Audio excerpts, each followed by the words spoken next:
Upskirting is the term used to describe the practice of taking a picture or a video up a woman's skirt without her consent and often posting it online. Well, without a doubt, it's immoral, distasteful and a shocking violation of any woman's privacy. But is it regarded as a sexual offence? The answer is actually no. Well, one woman campaigning to change that is Gina Martin, who has been a victim of upskirting herself, and she joins us now to share her story. Thank you for coming in. Thanks for having me. So 8th of July 2017, you're with a friend, you're in the crowd at the British Summertime Music Festival, you're with your sister.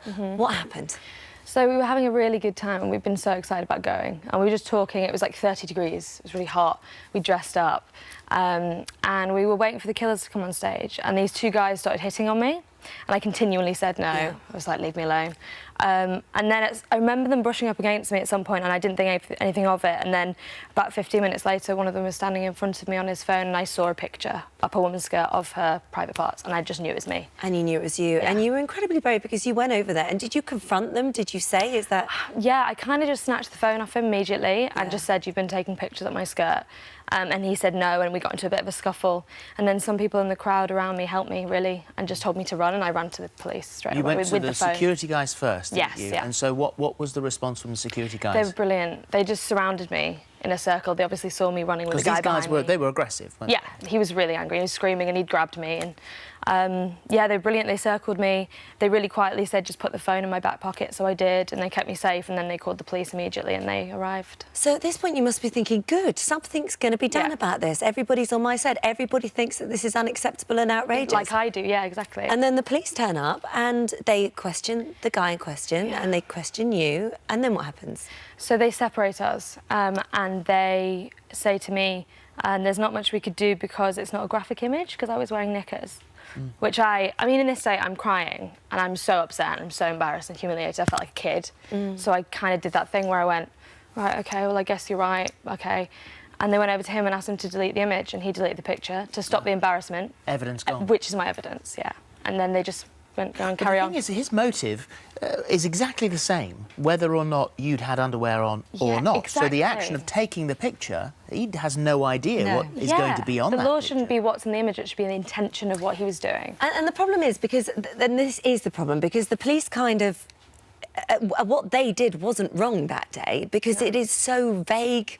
It's so vague. It wasn't like they just dismissed it because they thought it was ridiculous. They dismissed it because, in the eyes of the law, it's not. It doesn't appear to be that important. The Ministry of Justice say the law on upskirting is under constant review and has powers to enable prosecutions already exist for outraging public decency. A change in the law was not needed. So this is the mad thing, is that in public, the one thing you can prosecute with is a public nuisance order, which is the same thing we prosecute people for when they urinate at a festival on a field, you know? It's the public are outraged having to see something lewd happen, but completely fails to recognise that it's a crime with a victim. So you're slapping a public nuisance order on a sexual offence. It doesn't fit. You can't prosecute. And so many instances just can't be prosecuted. It's too difficult to. So, of course, the police were lovely and kind, but they were confused on the law because there's a massive grey area. And that's why I've started this whole campaign. I'm now backed by a global law firm. We've been working for 8 months. We've been to Parliament 3 times. We've come a really, really long way because you've got everyone... 83,000 signatures. Yeah, from the public, 83,000 signatures. And where is your petition if somebody wants to... It's on Care2, so if you just put in Gina Martin Care2, you'll find it. But we have a hashtag which is Stop Skirting the Issue, and everything's under that. And you have one particular MP who's been sort of backing your cause. Yeah, so, well, actually, we have MPs from all parties, which is brilliant. Conservative, Labour, Lib Dem. But recently, We're a Hub House got in touch and asked to help. And there's been a private bill tabled. So on May 11th, they're going to debate it. And everyone should be behind that.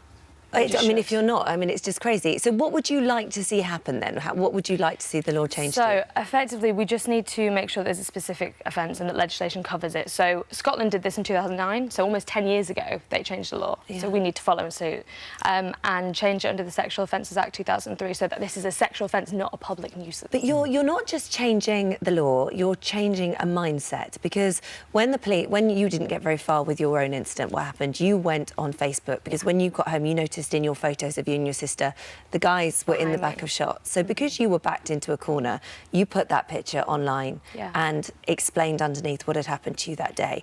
And when I say it's not just a change in the law, it's a change in mindset, the comments you got... Oh, God, unbelievable. Few supportive, But the majority were Mostly. holding you to account. Yeah, that's the biggest thing that I've struggled with, and that was why I needed a team behind me like I've got now, because the amount of messages of I should have been wearing trousers, people have told me I should have been raped.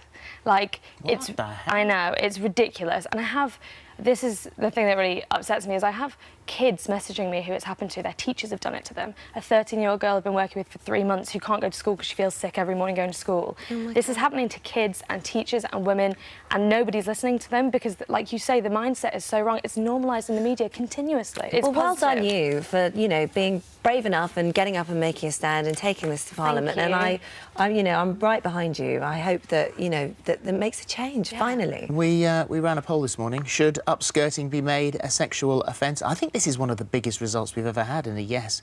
It's 6,190 people have said yes, which equates to 97%. 3% said no. There we go. So, And thank you to both of you, great men, great women behind it. That's what we need. Thank you very much.